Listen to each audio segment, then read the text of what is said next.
Crossroads by Laurel Hightower. This is a grief horror story. It follows a mother named Chris who has recently lost her teenage son in a horrific car accident. She visits his roadside memorial daily and is just completely swallowed by the grief and the loss of her loved one.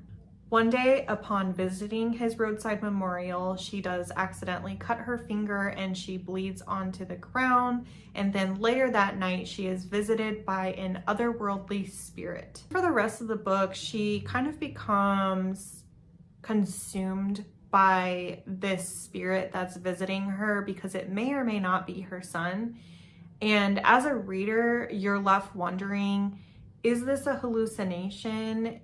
Is this really happening to her, or is she just that far into her grief that she's accepting whatever this is as a sign or something that has to do with her son? It is only 110 pages and this one packs a punch. I felt so much for this main character and even some of the side characters in this story. I feel like all of the characters that were in this story really stood out.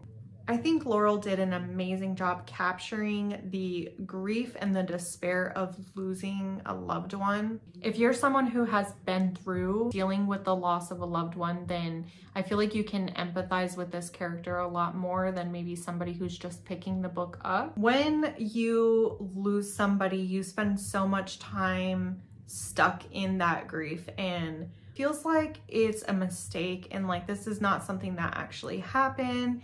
And almost like you're waiting for somebody to just jump out and say like, surprise, this person's still alive.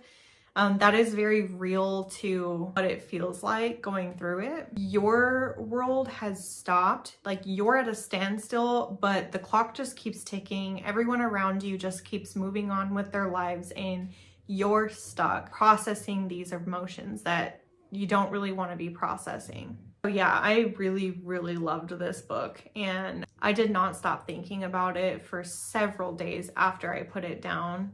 So with it only being 110 pages, I think it is very impactful. I rated this book 5 stars. I loved this book. It is now one of my all-time favorites.